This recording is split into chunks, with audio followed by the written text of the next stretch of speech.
Hello, my YouTube family. Good morning, good day, good afternoon. Welcome to our For Us ministry, where we study, share, and apply the Word of God to our present time, our present world, and our present life, where we review and assess the life, conduct, and behavior of our ancestors and compare them to ours. As you watch, share, like, and subscribe, and help me to be a web witness for Jesus, a true reflection of his character and example to all men. We continue in the book of Samuel, 2 Samuel chapter 15, verses 15 and 16, and it reads, And the king's servant said unto the king, Behold, thy servant are ready to do whatsoever my lord commanded. My lord the king shall appoint. And the king went forth, and all his household after him.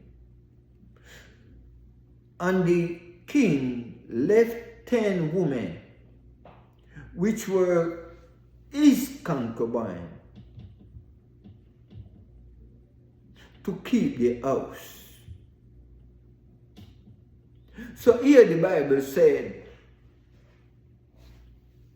the servant of David said to David,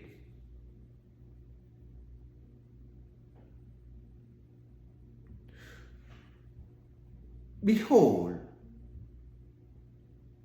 I let it be known to you, your servants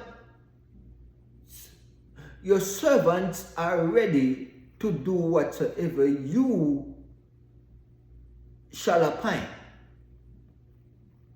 Whatever you shall ordain, or whatever you shall speak, whatever you shall request of us, we are ready to carry it out.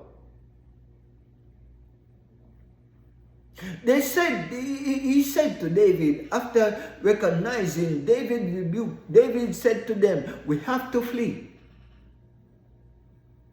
We have to flee, because if we don't flee and Absalom come to Jerusalem to carry out his conspiracy, to carry out his coup, to overthrow the kingdom, to overthrow me, it will not only affect me and my household and you, my servant, it will also affect the people, the entire city. He will wipe out the entire city. And now that he believed that he gathered all Israel that will support him, those who will left behind, those in the city, he will assume that they did not support him, and wipe them out like Saul did to Nob. So let's flee. And the Bible said, after David said, Absalom will wipe out the city with the edge of the sword, his servant said unto him, we are ready to do your biddings. We are ready to carry out your appointment. We are ready to fulfill the task that you are giving, or you will give us. Or in other words, whatever you want us to do, just speak the word. Just speak the word and we will carry out your command. This is what he says. And the king's servants said unto the king, David's servant said unto David, make it known to you, be known to you, behold, your servant, us, all of us, your servant, are ready to do whatsoever you demand, you request, you appoint us to do. And the word said, and David went forth. David did not give them a command. David went, David departed. David decided that he was not lingering. because he told them, and they were there debating up and waiting for a command to carry out duty. The Bible said duties. The Bible said that David got up and departed. He went forth, and all his household after him followed after him, all those who live in his house. So here it is. In those days, when you talk about your household, it did not only talk about your children, your wives, or your spouses. It talk about your employed servants. It talk about your maid servant, your man servant, all who was employed around you, the gardener, the pool cleaner, the janitor, or whatever name you want to give them. In some country they said the house boy, in the hotel they said the bell boy or the bellman. Those who, the housekeeper, all their household, all who work for you was a member of your household. Now it reached our stage where those who work in our household is not a member of our household. They are employers and they work and go about their business. It wasn't this case back then. You have living employer, employee, and employees that travels to work.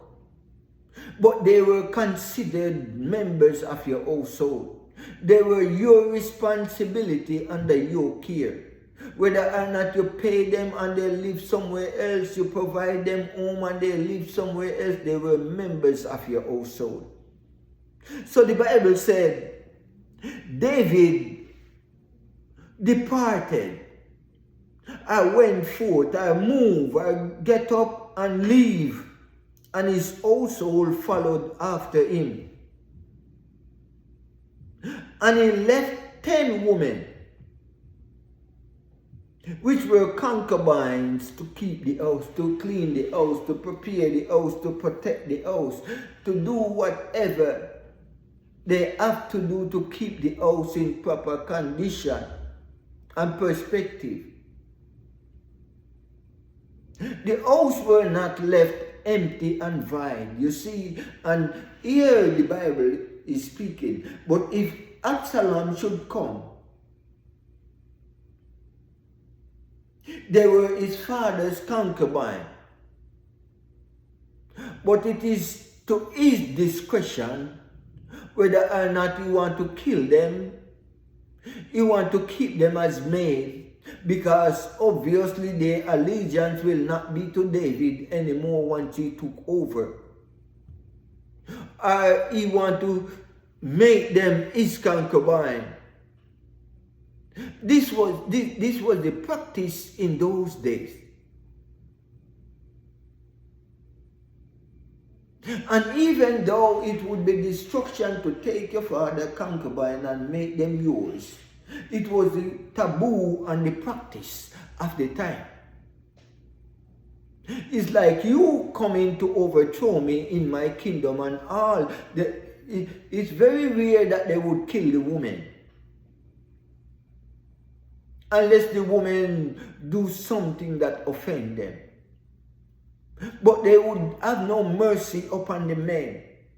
They would kill the men. And if they are going to kill the woman, that simply means they are going to kill the children. The suckling and the children. The boys and the girls. Their spouses. It would be a complete wipe out, a clean sweep, in slaughter and in murder.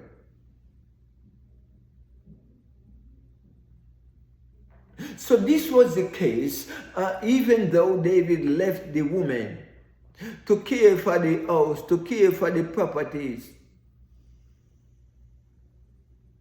I don't know if he left them with a heavy heart to know that he was leaving them to potential danger. I will leave them genuinely for whatever should take place. I don't know what his level of concern was, but the Bible said that he left 10 women. 10 women which were concubine, which was his concubine, to keep the house,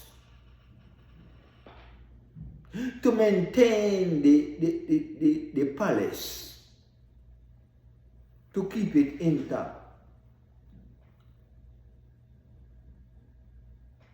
He did not argue with his servant and said, stay and protect the house and protect the woman that is here, that remain, that I shall leave behind. The word said that he, after his servant said they were waiting for his command,